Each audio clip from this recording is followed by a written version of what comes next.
സ്വാഗതം. രാജ്യം ഉറ്റുനോക്കിയ എല്ലാ പ്രമുഖരും എത്തിച്ചേർന്ന ഇന്ത്യയിലെ തന്നെ ഏറ്റവും വലിയ ഉത്സവമാണ് മഹാകുംഭമേള.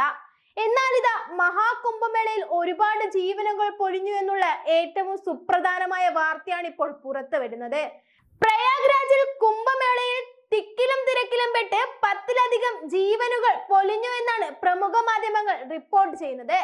ഒഴിവാക്കാൻ സാധിക്കുമായിരുന്ന ആ അപകടം എന്നാണ് പലരും അതിനെ പറയുന്നത്.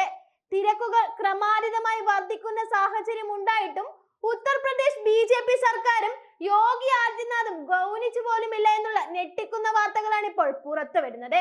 തിരക്കുകൾ വർദ്ധിക്കുന്നു എന്നുള്ള ഇന്റലിജൻസ് റിപ്പോർട്ട് യോഗി സർക്കാർ പാടെ അവഗണിക്കുകയായിരുന്നു.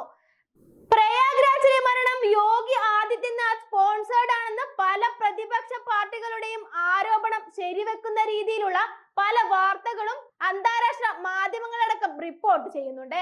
2022 മാർച്ചിലായിരുന്നു ഉത്തർപ്രദേശിൽ നിയമസഭയിലേക്കുള്ള തിരഞ്ഞെടുപ്പ് നടന്നത്. 403 സീറ്റുകളുള്ള ഉത്തർപ്രദേശ് നിയമസഭയിൽ 290 സീറ്റുകളിൽ BJP വീണ്ടും അധികാരത്തിലേറി. എന്നാൽ വീണ്ടും അധികാരത്തിലേറിയ യോഗി ആദിത്യനാഥിനെതിരെ പാർട്ടിയിൽ നിന്ന് തന്നെ എതിർപ്പുകൾ നേരിടേണ്ടി വന്ന അവസ്ഥയുണ്ടായി. മാത്രമല്ല ഉത്തർപ്രദേശിലെ യോഗി ഭരണം പാടെ പാളുന്ന സാഹചര്യവും ഉണ്ടായി. തുടർച്ചയായി 2ാം തവണയും മുഖ്യമന്ത്രി കസേരയിൽ നിന്ന് തിളങ്ങാമെന്ന് കരുതിയ യോഗിയെ ഉത്തർപ്രദേശിലെ ജനങ്ങൾ പാടെ തള്ളുന്ന കാഴ്ചയാണ് കാണാൻ സാധിച്ചത്. അതുകൊണ്ട് തന്നെയാണ് കഴിഞ്ഞ തവണ നടന്ന ലോക്സഭാ തിരഞ്ഞെടുപ്പിൽ BJPക്ക് ഉത്തർപ്രദേശിൽ കനത്ത തിരിച്ചടി നേരിടേണ്ടി വന്നതും. 80 സീറ്റുകളുള്ള ഉത്തർപ്രദേശിൽ കനത്ത തിരിച്ചുവരവാണ് ഇന്ത്യ മുന്നണിയും കോൺഗ്രസും നടത്തിയത്. പാടെ തകർന്ന BJPയുടെ തോൽവിയുടെ കാരണക്കാർ യോഗി ആദിത്യനാഥാണെന്നുള്ള ചർച്ച സംസ്ഥാനത്തെ BJPയിൽ നിന്ന് തന്നെ ഉണ്ടായിട്ടുണ്ട്. പോരാത്തതിന് ഉത്തർപ്രദേശിലെ BJP ഭരണത്തിൽ ജനങ്ങളാകെ അസ്വസ്ഥരുമായിരുന്നു. ഒരു വികസന പ്രവർത്തനങ്ങൾ പോലും നടക്കാത്ത ഒരു സംസ്ഥാനമായി ഉത്തർപ്രദേശ് മാറുകയായിരുന്നു.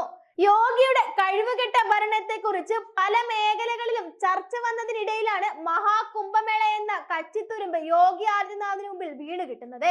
കോടിക്കണക്കിന് ആളുകൾ മഹാകുംഭമേളയിൽ എത്തുമെന്നറിഞ്ഞിട്ടും യാതൊരുവിധ സജ്ജീകരണങ്ങളും നടത്താതെയായിരുന്നു യോഗി ആദിത്യനാഥിന്റെ കുംഭമേള സംഘാടനം. തിക്കിലും തിരക്കിലും പെട്ട് മനുഷ്യ ജീവനുകൾ നഷ്ടപ്പെട്ടേക്കാമെന്നുള്ള ഇന്റലിജൻസ് റിപ്പോർട്ട് എന്തിന് BJP സർക്കാരും യോഗി ആദിത്യനാഥും മറച്ചുവെച്ചു എന്നുള്ളതാണ് ഇപ്പോൾ ഉയരുന്ന ചോദ്യം. അതെ, അതിനൊരു ഉത്തരമേ ഉള്ളൂ.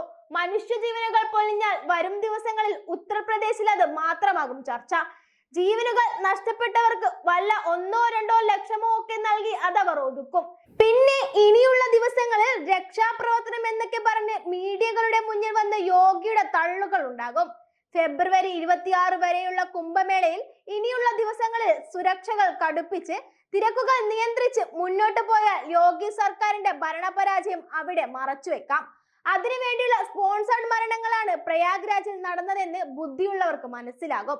തങ്ങളുടെ പരാജയങ്ങൾ മറച്ചു പിടിക്കാൻ എന്ത് കുതന്ത്രങ്ങളും ചെയ്യുന്ന അധപ്പതിച്ചിരിക്കുന്ന ഒരു പാർട്ടിയായി BJP മാറിയിരിക്കുന്നു. അതിന്റെ ഏറ്റവും വലിയ ഉദാഹരണമാണ് ഇന്ന് പ്രയാഗ്രാജിൽ ഉണ്ടായത്.